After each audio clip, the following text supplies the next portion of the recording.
여러분들은 내가 누구인가, 나는 어디서 왔나, 어디로 가는가 궁금하지 않으십니까? 인간이 어디에서 와서 어디로 가는지, 인간은 과연 누구인가, 무엇을 하며 사는 존재인가 하는 이 부분에 대해서는 역사 이래 한 번도 관심에서 떠나본 적이 없는 중요한 내용입니다. 이것을 다루는 것이 철학이고 종교 일터인데, 특별히 인문학 전체가 아마도 인간에 대해서 또는 인간과 관련되어진 연구를 하는 학문이 아닐까 하는 생각을 해봅니다. 인간에 대한 이러한 궁금증은 우리가 짐승이 아니기 때문일 것입니다. 짐승이라면 본능을 따라 그냥 살아가면 그뿐입니다. 그러나 우리는 이성을 가졌기에 생각하기에 우리의 존재에 대해서 궁금할 수밖에 없는 것입니다. 숱하게 많은 사람들이 이 부분에 대해서 이런저런 이야기를 했습니다만, 성경에서는 과연 인간을 어떻게 이야기하고 있는가 하는 것을 볼 필요가 있습니다. 성경은 오히려 대단히 단순하게 이야기합니다. 두 종류의 인간으로 나누어서 설명을 하고 있는데, 그리스도를 중심해서 그리스도 밖에 있는 인간과 그리스도 안에 있는 인간으로 나누어 설명을 하고 있습니다. 이것이 바로 성도의 과거와 현재라는 것입니다. 성도가 된 그때로부터 현재 그리스도 안에 있는 것이라면, 성도의 과거는 그리스도 밖에 있었던 때를 말하는 것입니다. 사도 바울은 오늘 에베소 교회에게 이 부분에 대하여서 1절 3절까지는 그리스도 밖에 있는 사람에 대하여, 그리고 4절부터 6절까지는 그리스도 안에 있는 사람에 대하여 자세하게 설명을 해놓고 있습니다. 이것을 우리가 보게 되면 인간의 존재에 대한 궁금증이 해소가 될 것이고, 어떻게 살아야 할 것이냐 하는 부분이 답이 나올 수가 있겠습니다. 그렇다고 한다면 먼저 성도의 과거 부분을 보겠습니다. 성도의 과거, 그리스도 밖에 있는 사람을 우리가 흔히 자연인이라 말을 하고, 그리스도 안에 있는 사람을 가리켜 중생인이라고 할 때, 성도의 과거, 자연인은 과연 어떠한 사람들인가 하는 것을 1절부터 3절까지 한번 봅니다. 1절을 보시게 되면, 그는 허물과 죄로 죽었던 너희를 살리셨도다. 그는 예수님이에요. 예수님이 허물과 죄로 죽었던 우리를 살리셨다는 것인데, 우리의 과거의 모습이 무엇이었는가? 허물과 죄로 죽었다는 것입니다. 우리는 죽은 존재였습니다. 5절도 마찬가지죠.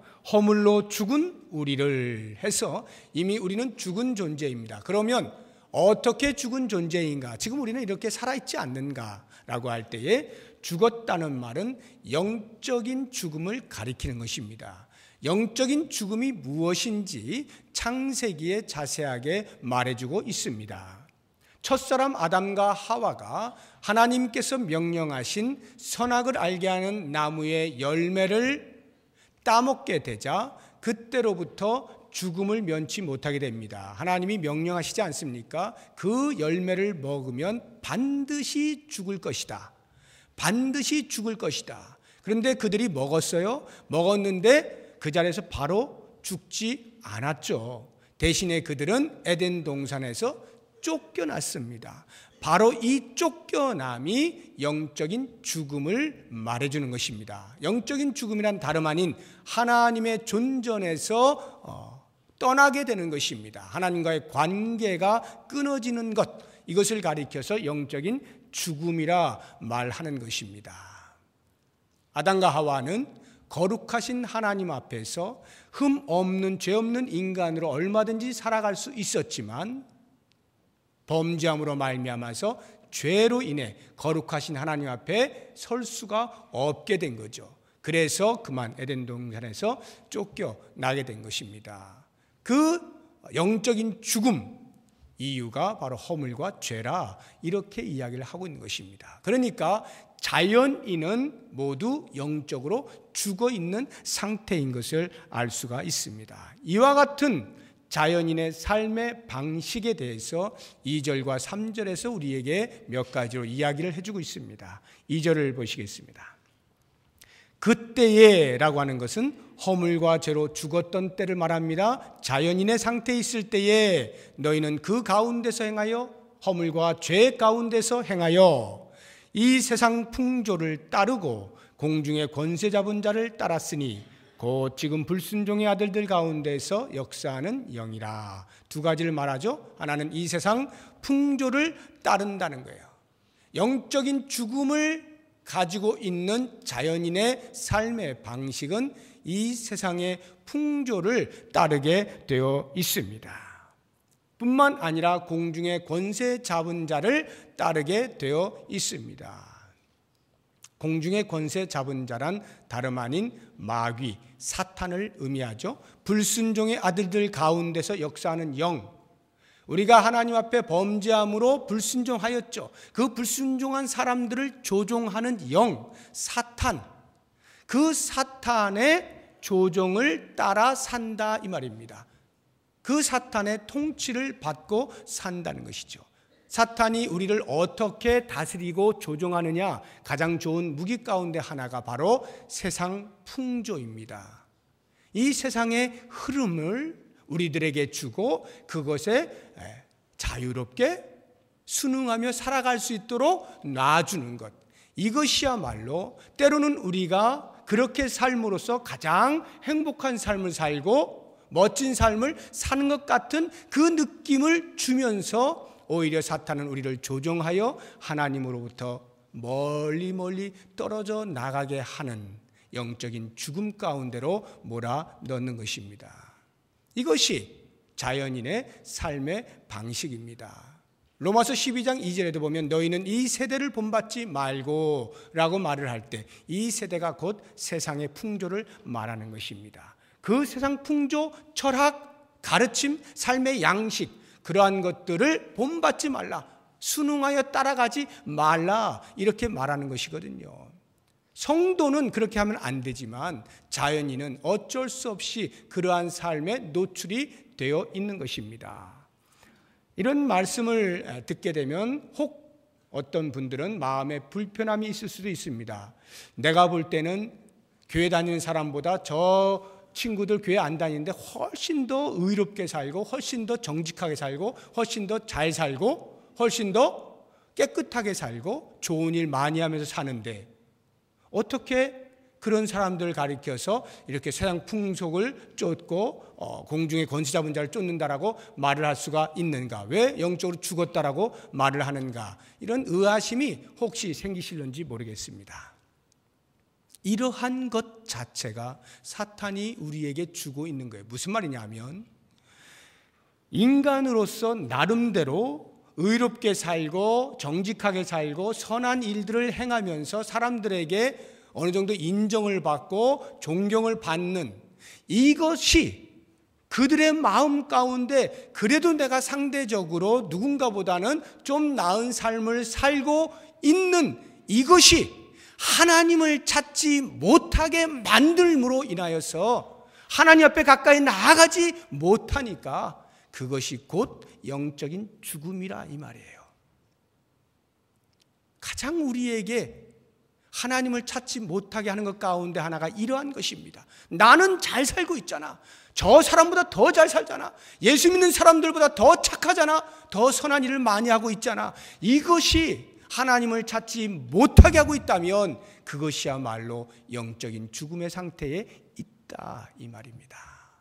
뿐만 아니라 나아가서 3절을 보시게 되면 전에는도 역시 허물과 죄로 죽었던 상태를 말합니다.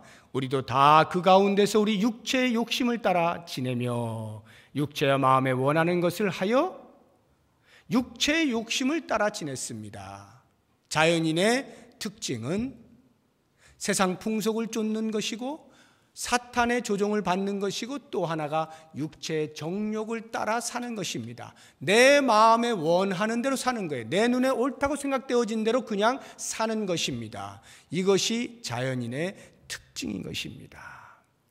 육체와 마음에 원하는 것을 한다는 것은 어느 것 한 군데에서도 인간에게서 의를 발견할 수 없다, 이런 말입니다. 우리의 지정의 전 인격 가운데서 어느 한 부분에서도 하나님을 찾을 만한 의의가 있지 않은 거예요. 그것을 가리켜서 육체와 마음에 원하는 것을 한다라고 말을 하고 있는 것이고, 이것을 칼빈 선생님은 전적 타락이라 표현을 하고 있는 것입니다. 이 전적 타락이라고 하는 것이 곧 하나님을 찾지 못하는 것을 가리키는 것을 알아야 하는 것입니다. 바로 이와 같은 자연인의 결과가 무엇인가? 3절 뒷부분에 다른 이들과 같이 본질상 진노의 자녀이었더니, 진노의 자녀, 하나님의 진노 아래 놓여져 있다, 이 말입니다. 이 본질상이라는 것이 무슨 뜻일까요? 어떻게 노력을 하다 보면 그래도 그 진노를 피할 수 있는 어느 한 길도 없다, 이런 말이에요. 본질적으로 이미 진노 아래 놓여져 있어요. 그렇기 때문에 기독교는 말합니다. 죄를 지어서 죄인이 아니라 죄인이기 때문에 죄를 짓는다라고 말하는 거예요. 이것이 본질상 진노의 자녀의 의미인 것입니다. 히브리서 9장 27절에 한 번 죽는 것은 사람에게 정하신 것이요 그 후에는 하나님의 심판이 있을 뿐입니다. 그 심판으로부터 스스로의 힘에 의하여, 노력에 의하여 벗어날 수 있는 사람은 한 사람도 없는 것, 이것이 바로 성도의 과거, 자연인의 모습인 것입니다. 이 자연인의 삶 속에서 서로가 경쟁하면서 누가 조금 더 낫느냐라고 하는 이야기들은 하고 있을 수 있겠으나, 그렇다고 해서 그 사람 누군가가 하나님을 찾을 수 있는 길은 없는 거예요. 자연인으로서는 불가능한 상태, 이것이 인간의 현 주소입니다. 그렇다고 한다면 과연 성도의 현재, 성도가 된 이것은 과연 무엇인가? 그것이 4절부터 6절까지 사도 바울이 이렇게 설명을 하고 있습니다. 4절 보시면, 긍휼이 풍성하신 하나님이 우리를 사랑하신 그 큰 사랑을 인하여 허물로 죽은 우리를 그리스도와 함께 살리셨고, 6절 또 함께 일으키사 그리스도 예수 안에서 함께 하늘에 앉히셨다. 세 가지를 말씀하고 있죠. 그리스도와 함께 살리셨고, 그리스도와 함께 일으키셨고, 그리스도와 함께 하늘에 앉히셨어요. 성도됨을 위하여 하나님께서 행하신 일들입니다. 우리를 그리스도와 함께 살려주신 거고, 그리스도와 함께 일으키신 거고, 그리스도와 함께 하늘에 앉혀주신 거예요. 이게 성도입니다. 이 세 가지를 가만히 보시게 되면 그리스도와 함께 살리셨다는 말은 영적인 죽음 가운데 있었던 우리들에게 생명을 넣어주셨다, 이 말이에요. 그래서 다시 하나님과의 관계가 회복될 수 있게 만드셨다. 관계의 변화를 이야기하는 것입니다. 두 번째로 그와 함께 일으키셨다라고 하는 말은, 일으키신다는 것이 그리스도의 십자가의 죽음에서부터의 부활을 의미하는 것입니다. 우리로 하여금 그리스도의 부활에 참여하게 하면서 그 부활 참여한 자다운 삶을 살게 하는 거예요. 생명이 있는 자는 반드시 생명의 특성상 자라나게 돼 있지 않습니까? 그리스도의 부활에 참여한 자는 반드시 자라나는 거예요. 과정이 있습니다. 그래서 그리스도와 함께 살아난 것이 칭의라고 한다면, 그리스도와 함께 일어난 것은 성화의 과정이라 할 수가 있어요. 그리고 마지막으로 그리스도 안에서 그리스도와 함께 하늘에 앉히셨다라고 하는 이 말은 우리의 구원의 완성을 의미하는 것입니다. 이것을 영화라고 말하지 않습니까? 이렇게 하나님께서는 우리의 성도됨을 위하여서 놀랍게도 칭의와 성화와 영화를 전체적으로 구원의 전반에 걸쳐서 우리 가운데 간섭하시고 개입하셔서 구원을 이루어 놓으신 것입니다. 바로 여기에서 저는 그리스도와 함께라고 하는 이 말의 의미를 좀 깊이 생각할 필요가 있다고 생각합니다. 그리스도와 함께라고 할 때 그리스도 놓쳐서는 안 됩니다. 우리의 구원이 그리스도 외에 어디에도 없는 것을 말합니다. 우리의 구원은 오직 그리스도를 통해서만 있는 것을 말합니다. 그리스도와 우리는 끊임없이 그리스도를 찾아야 돼요. 가끔씩 제가 듣는 안타까움이 이런 사람들이 있어요. 특히 외국인들 가운데에서 기독교 국가로서 저변의 기독교 그 사상이 있는 그런 나라들 속에 오히려 마음속에 어떤 그 신의식은 있는데 실제적으로 신앙 행위는 별로 하지 않는 사람들이 상당히 많이 있습니다. 그런 사람들을 인터뷰를 하다 보면은 이런 대답을 많이 해요. 나는 하나님은 믿겠는데 예수님은 못 믿겠다. 이런 분들이 가끔 있거든요. 이게 무슨 말이냐 하면요, 신의식은 있다 이 말이에요. 어딘가 초월자가 있는 것만큼은 어떤 감지가 되는데 꼭 그 신을 만나는데 예수님을 통해서만 이 주장은 못 받아들이겠다 이 말이에요. 다를 수도 있지 않느냐 이거죠. 여러 길이 있을 수 있지 않느냐 이 말입니다. 이러한 종교적 이해를 하는 사람들이 상당히 많이 있어요. 그분은 성경을 모르고 하는 소리입니다. 성경에서는 반드시 이야기하기로 아버지께로 나오는 자가 그리스도를 통하지 아니하고는 어느 한 사람도 나올 수 없다라고 말씀하시는 겁니다. 오직 그리스도를 통해서만 하나님 아버지께로 나아갈 수가 있는 거고 그리스도를 믿는 믿음을 통해서만 구원을 얻을 수가 있는 거예요. 그러므로 우리는 이 그리스도와 함께 살아났고 그리스도와 함께 일어났고 그리스도와 함께 하늘에 앉는 이 그리스도를 꼭 붙잡아야 돼요. 그리고 함께라고 하는 말은 우리에게 무엇을 주고 있느냐 하면 그리스도와 함께 생명이 부여됐고 그리스도와 함께 자라나게 되고 부활에 참여하게 되고 그리스도와 함께 하늘에 앉혀진다. 이 구원의 확실성, 보장을 말하는 거예요. 그리스도가 살아나셨으니 우리는 반드시 살아나는 거고 그리스도께서 부활하셨으니 우리도 반드시 부활하는 것이고 그리스도가 지금 하나님 보좌 우편에 앉아 계시니 우리도 거기에 앉는다는 이 확실성을 말해주는 거예요. 그리스도와 함께. 얼마나 놀랍습니까? 우리는 그리스도와 함께 살아났고 그리스도와 함께 일어나고 그리스도와 함께 하늘에 앉게 되는 존재다라고 하는 거예요. 그렇다고 하면 어떻게 우리가 과거의 그 자연인으로서 도저히 구원에 이룰 수 없었던 자가 어떻게 이러한 놀라운 변화를 경험할 수 있게 되는가? 거기에는 오직 한 가지, 하나님의 하신 일, 그것을 사도 바울은 4개의 단어로 이야기를 해주고 있습니다. 4절을 보십시오. 긍휼이 풍성하신 하나님, 하나님의 긍휼에 대하여, 그 다음 뒤에 우리를 사랑하신 그 큰 사랑을 인하여 하나님의 사랑. 7절 보십시오. 그리스도 예수 안에서 우리에게 자비하심으로써 하나님의 자비, 그리고 그 은혜의 지극히 풍성함, 하나님의 은혜, 하나님의 긍휼과 하나님의 사랑과 하나님의 자비와 하나님의 은혜, 이 모든 단어는 다르지만 다 같은 의미죠. 하나님이 하셨다 이 말이에요.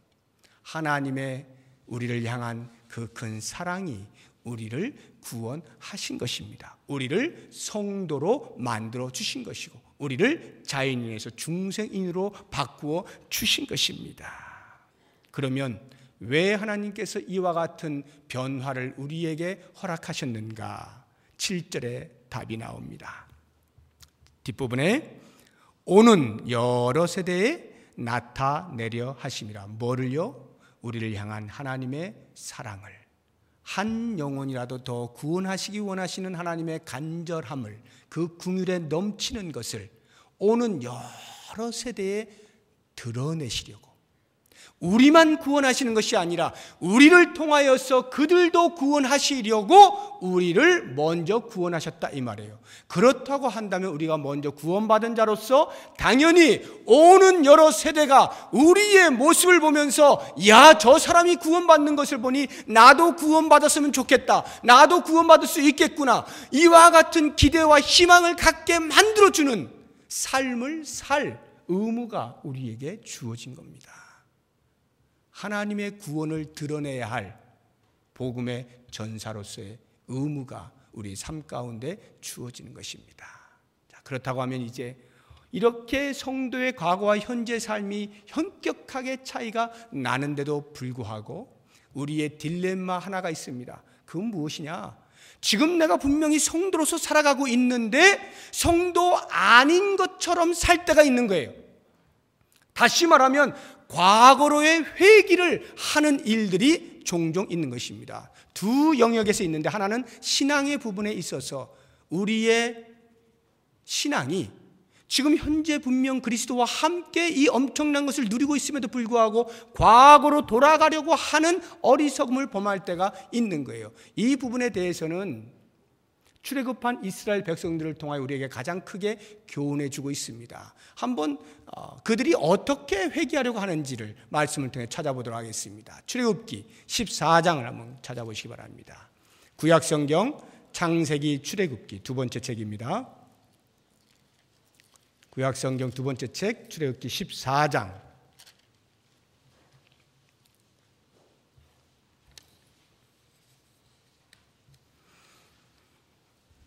11절입니다. 이스라엘 백성들이 애굽에서 나왔습니다. 그리고는 모세에게 하는 말들입니다. 11절과 12절 두 절 같이 읽어봅니다. 그들이 또 모세에게 이르되 애굽에 매장지가 없어서 당신이 우리를 이끌어내어 이 광야에서 죽게 하느냐? 어찌하여 당신이 우리를 애굽에서 이끌어내어 우리에게 이같이 하느냐? 우리가 애굽에서 당신에게 이른 말이 이것이 아니냐? 이르기를 우리를 내버려 두라. 우리가 애굽 사람을 섬길 것이라 하지 아니하더냐? 애굽 사람을 섬기는 것이 광야에서 죽는 것보다 낫겠노라. 이것이 이스라엘 백성들의 불평이었습니다. 한 군데를 더 볼까요? 16장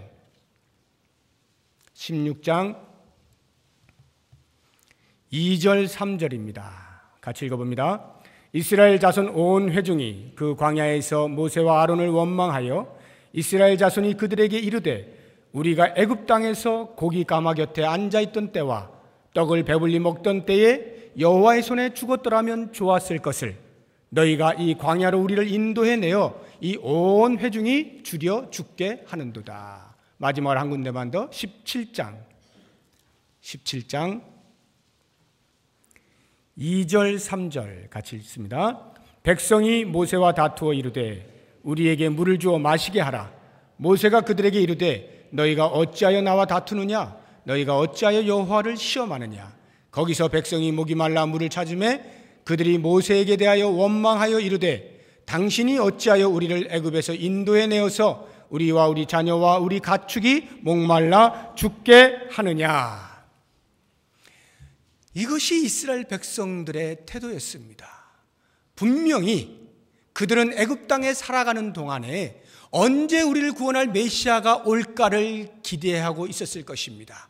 장장 430년 동안 수없이 많은 자신들의 선조들이 죽어가면서 끝까지 메시아가 올 것이야 기다리고 기다렸는데 마침내 자기들의 세대에서 메시아로서 모세가 등장을 한 겁니다. 그리고는 모세가 하나님의 전능성을 발휘하면서 그들을 애굽 땅 바로의 손에서 자기들을 인도하여 하나님께서 약속하신 가나안 땅으로 이끌어 가는 것입니다. 그와 같은 과정 속에 있다면 어떻게 해야 될까요? 430년입니다.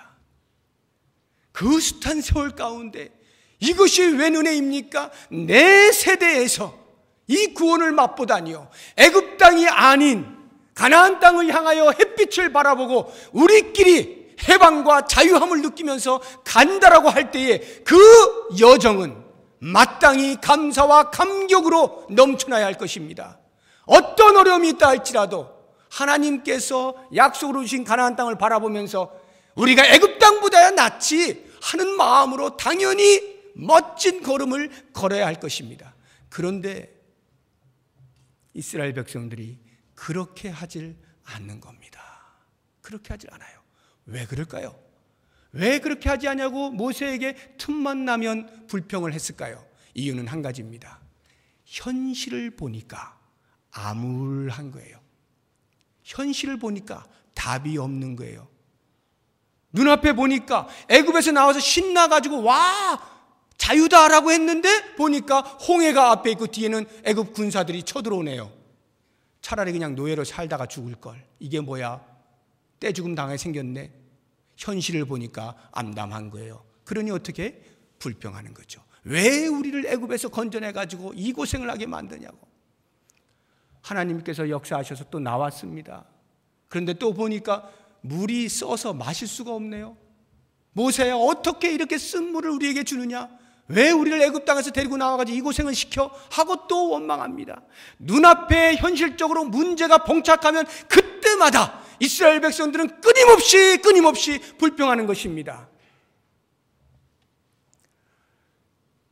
구원받았음에도 불구하고, 애굽에서 나왔음에도 불구하고, 그 은혜에 대한 감격으로 살라고 기회를 주셨음에도 불구하고, 그것이 아니라 계속하여 과거를 생각하고 과거로 돌아가려고 하는 이 어리석은 이스라엘 백성들이 혹시 우리의 모습은 아닌가?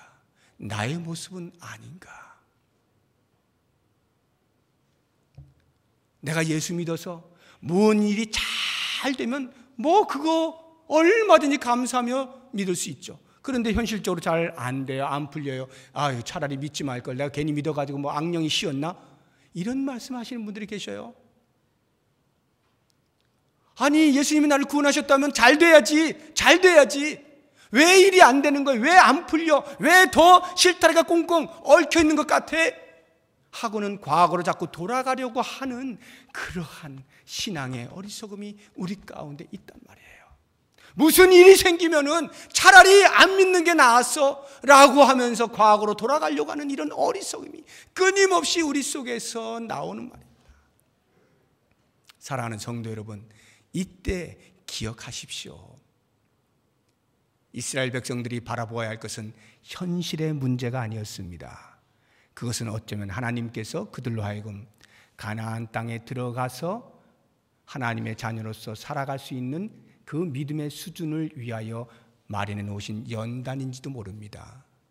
그러면 이스라엘 백성들은 그 현실의 문제를 넘어가야 돼요. 극복해야 돼요. 그리고 그 현실 너머에 있는 또 다른 현실, 하나님께서 약속하신 또 다른 현실, 가나안 땅을 바라봐야 됩니다. 그리고는 그 어려운 현실을 넘어갈 수 있어야 하는 것입니다. 오늘 주신 말씀 가운데에서 그리스도 안에서 그리스도와 함께 하늘에 앉히시니 라고 말씀하실 때 우리는 아직 하늘에 앉지 않았잖아요. 그런데도 불구하고 이미 앉은 것처럼 표현하고 있지 않습니까? 하나님의 구원은 우리에게 확실하다는 거예요. 하나님께서 적어도 우리를 생명을 주셨을 때에는 그 생명이 죽게 놔두지 않는다는 겁니다. 반드시 하늘에 앉히기까지 책임지시겠다는 거거든요. 그렇다고 하면 우리가 현실의 어려움을 직면했을 때 우리가 바라보아야 하는 것은 그 하나님의 약속, 그리고 현실 너머에 있는 가나안 땅 천국을 바라보면서 하늘에 앉은 자의 위용을 가지고 살아가야 되는 거예요. 이 땅을 살아갈 때 나는 하늘에 앉은 자다, 나는 하늘에 속한 자다, 나는 하나님께서 나를 붙드시는 사람이다, 이 권세를 가지고 현실을 넘어가야 됩니다. 그랬을 때에 드디어 우리들에게는 그 현실이 별것이 아닌 것을 경험하게 되는 거예요.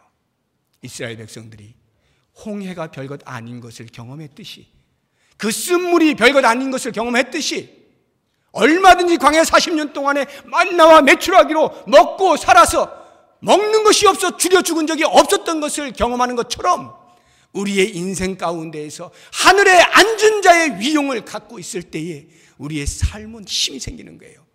염려가 우리를 움츠러들게 만들지 못하는 것입니다.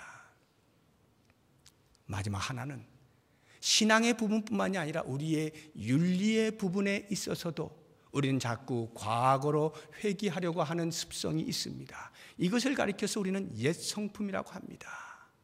우리의 옛 자아로 계속해서 환원하여 가려고 하는 그런 습성이 아직도 남아있어요.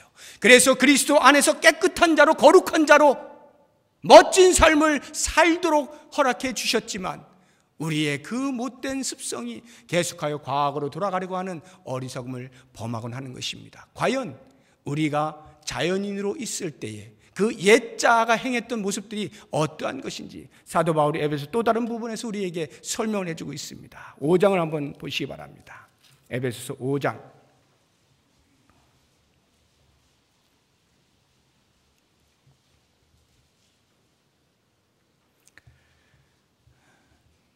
사도 바울이 에베소 교회 성도들 가운데 그와 같은 모습을 발견하면서 간절한 마음으로, 애타는 마음으로 정말 그들을 위하는 마음으로 이렇게 편지를 쓰고 있는 거예요. 1절에서 4절까지 같이 읽어보겠습니다. 그러므로 사랑을 받는 자녀같이 너희는 하나님을 본받는 자가 되고 그리스도께서 너희를 사랑하신 것 같이 너희도 사랑 가운데서 행하라. 그는 우리를 위하여 자신을 버리사 향기로운 제물과 희생 제물로 하나님께 드리셨느니라. 음행과 온갖 더러운 것과 탐욕은 너희 중에서 그 이름조차도 부르지 말라. 이는 성도에게 마땅한 바니라. 누추함과 어리석은 말이나 희롱의 말이 마땅치 아니하니 오히려 감사하는 말을 하라. 성도 된 자는 과거로 돌아가면 안 됩니다. 음행과 온갖 더러운 것과 탐욕을 추구하면 안 됩니다. 누추함과 어리석은 말이나 희롱의 말들로 피차에 상처를 주고 자기 자신도 깎여지는 그러한 어리석음을 범하면 안 됩니다. 성도는 하나님만 섬기며 마땅히 감사함으로 하루하루를 지내야 하는 것입니다. 과연 빛 가운데 들어온 우리 성도들이 어떠한 삶을 살아야 하는가? 8절 9절입니다.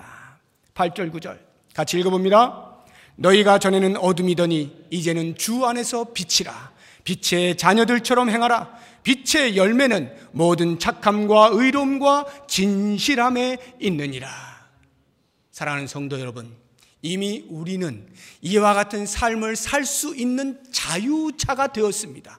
하나님께서 구원하여 주실 때 이미 이러한 삶까지 보장해 주신 겁니다. 그러므로 우리는 어찌하든지 우리의 윤리적인 모습 속에서 옛 성품을 쫓으려고 하는 것들 끊어내 버리고 계속하여서 성도로서 빛의 자녀로서 빛의 열매를 드러내는 정직과 깨끗함과 의로움과 세워줌과 격려와 배려와 용서와 용납과 부둥켜 안는 이러한 일들, 피차에 깊은 사랑이 있는 이러한 삶을 살아가게 될 때 우리는 드디어 성도의 현재의 삶을 사는 거예요. 사랑하는 여러분, 우리가 믿는 믿음이 무엇입니까? 믿음이란 미래를 현재에 사는 힘입니다.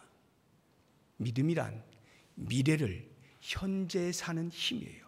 비록 우리가 지금 아직 천국에 들어가지 아니하였고 천국에서 그리스도와 함께 하나님 보좌 우편에 앉아있지는 않는다 할지라도 우리는 믿음의 눈으로 바라보고 그렇게 앉아있게 되어질 그 사실을 지금 현재 가지고 오는 겁니다. 그리고 지금 내가 하늘에 앉은 자처럼 사는 거예요. 우리의 신앙에 있어서나 우리의 윤리에 있어서나 그렇게 살아낼 때에 우리는 드디어 하나님 나라를 선언하게 되는 것입니다. 이것이 성령께서 하나 되게 하신 것. 그래서 우리는 그것을 힘써 지키는 거예요. 모쪼록 원하기는 우리 모든 성도님들 이미 하나님의 하신 그 놀라운 사랑의 힘을 통하여서 우리는 구원받아 성도로 살아가고 있습니다. 우리에게 주신 생명과 부활에 참여케 하여 거룩한 삶을 살게 하시는 힘과 마침내 하나님의 보좌 우편에 앉게 되어지는 하늘에 앉는 놀라운 영광을 바라보면서 그것을 현실 속에 살아낼 수 있는 복된 삶 되시기를 주의 이름으로 축복합니다. 아멘. 기도하겠습니다. 하나님 아버지, 감사합니다. 우리의 삶이 때로 힘들고 어렵고 주저앉고 싶고 피곤하여 지칠 때에 단 한 번도 하나님께서는 구원의 손길을 놓치신 적이 없는데 우리가 깜빡하고 하나님이 마치 손을 놓으신 것처럼 착각을 하면서 슬퍼하고 한숨 짓고 원망하고 있지는 않습니까? 우리의 연약함을 용서하여 주시고 하나님의 구원의 손길에 대하여 확신을 가지고 하나님이 붙드시는 그 손으로 말미암아 지금 이 땅을 살면서 천국을 경험하며 살아갈 수 있도록 축복하여 주시옵소서. 예수님의 이름으로 기도드립니다. 아멘.